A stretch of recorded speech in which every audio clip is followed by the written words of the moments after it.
Now, any of you that go to the web address we gave you should see something like this when it's all loaded. You'll probably see some data behind it as well. Now, I would suggest that you, with the y-axis, select the spread over bunds, and the x-axis, time. And to make things clearer, select unique colours, and then on the side, issuance by week, because that's what this is meant to demonstrate, is how issuance evolved over the ECB programme, with a little bit before, to show how things changed when the programme started or was announced. You can see here, this is 6 billion, 6,000 million, that size circle represents, which I think is the largest amount from any one country there was in a week. And here we're talking about deals of 500 million or more, which was the normal minimum that the ECB announced as being eligible for the programme. Now, if I just come down here to the play button and click on that, you'll see the dots moving across the screen, representing the level at which the different jurisdictions were trading, and when the circles appear, that's a burst of issuance. So I'll start it and we'll see.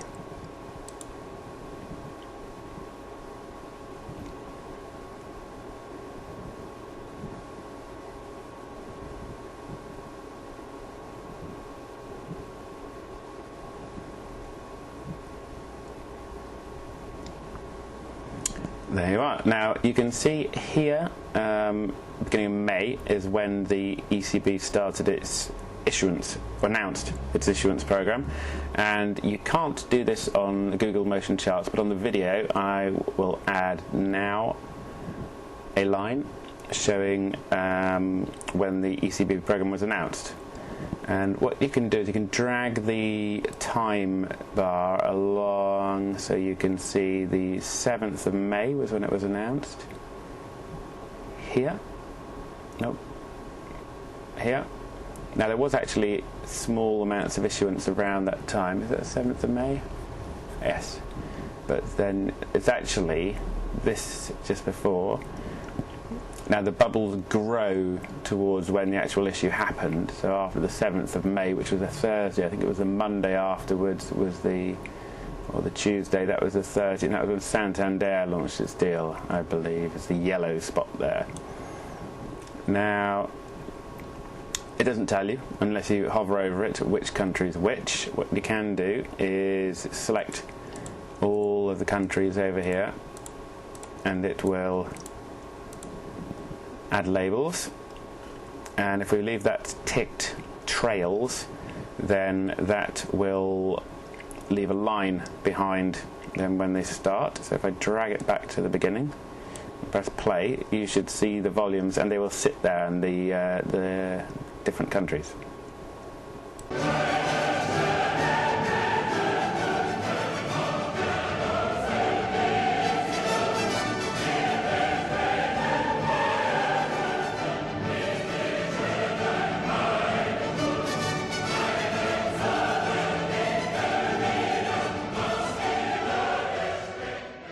And there we have it.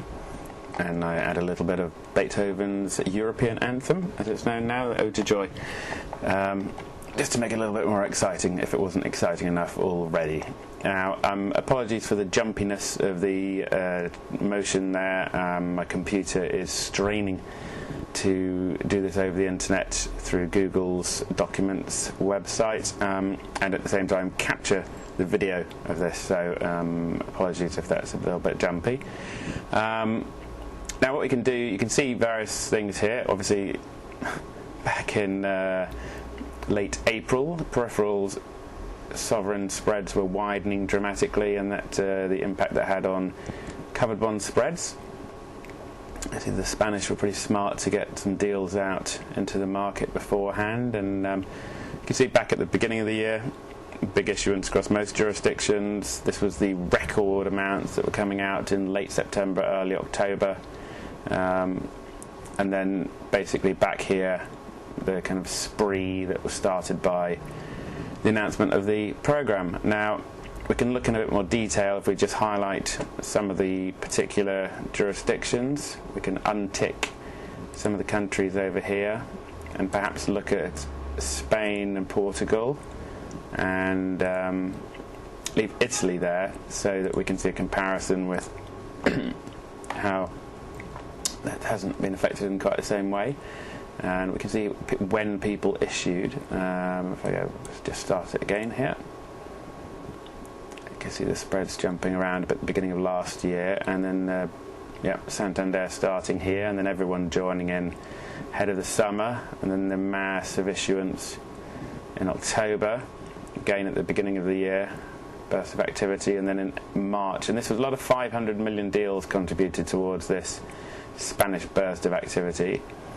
And the Portuguese, you can see how sharply it went up. The Italians staying pretty, well, relatively immune from all the problems, quite close to all the tighter jurisdictions. We've got Germany there, Sweden, France, and Norway and the Netherlands. Now, perhaps we could have a look at some of the non-Euro countries. Now, Norway and Sweden weren't eligible for the programme.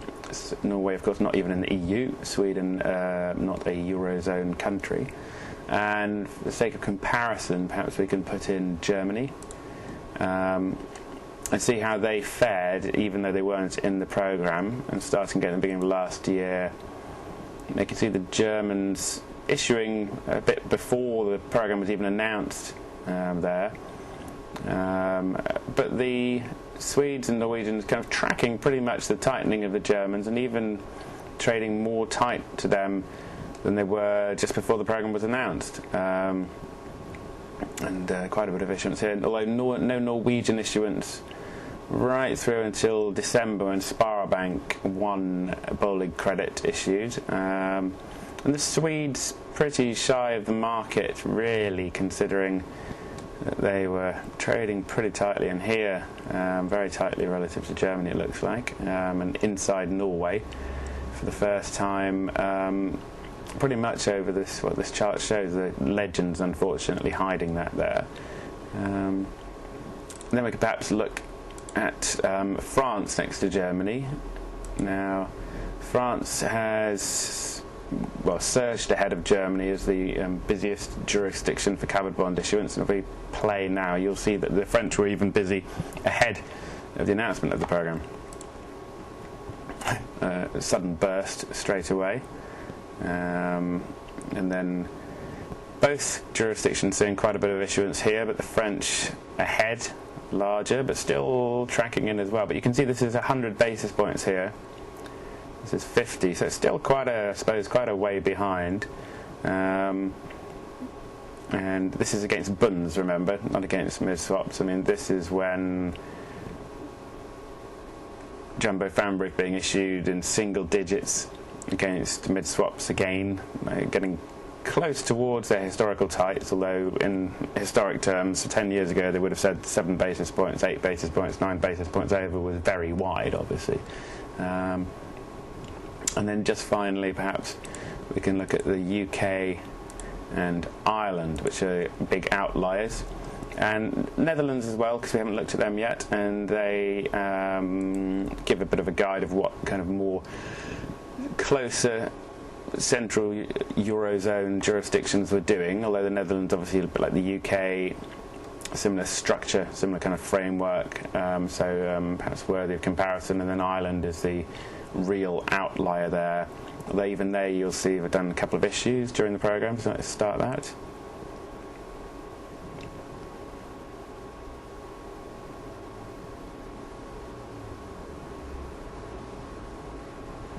Yeah, I mean, Ireland just way out there here, but then issuing here nicely and here, then suffering again with the peripheral spread widening. UK remaining shy of the market for quite a while. I think this is Barclays here, and then we have Lloyds and our RBS debuted, Abbey, Barclays did 2 deals, I think, at least, and the Netherlands kind of just popping up here and there, mostly ING, ABN AMRO, 10-year, but some interesting deals. And only 2 Irish though, although not particularly surprising, I suppose. And then just to finish off, I'll just show you briefly. This is showing just the movement of spreads. If we select everything, so everything's labelled, and they'll kind of jump around a bit, but you'll be able to see how the spreads evolved over the year, the average. These are the iBox spreads for each country, and I just chose the bigger jurisdictions here and the ones with more issuance to show a bit of a pattern, so that you could see what's going on. Obviously there are some countries missing, so apologies to anyone who feels left out. Anyway, I'll leave that, and you'll see them all gradually coming down, apart from Ireland at the beginning, and then some of them over here pushing up again at the end. There's Ireland bouncing up and down on its own there. They're all coming down, and then I suppose back around March, which is probably around here, they'll all start jumping back up again. Whoosh! There we are. And then finally here, you just have a chart showing the spread over bunds. You can adjust the axes, and then going back here, this is reset. This is iBox spread over bunds, and if we do issuance by week, and I'm not quite sure what this will do. That's not very helpful, so I'll stop that. If we have time here, and then issuance by week, you can basically see when people issued. If you just undo these, and it'll leave a trail, and you'll be able to see more clearly when people issued. Spain, there we are, for example. Go back to the beginning. There are the bubbles showing when other people issued, and then that's Santander, and then some follow-ups. I think this is AYT deal here. And then big surge there we are. Anyway, and then if we go back to the spread over bunds, and I'll just once more see how, if I select everything, how that'll run, see if the internet and my computer have speeded up at all. And there we are. I'll leave you with that and a different version of Ode to Joy.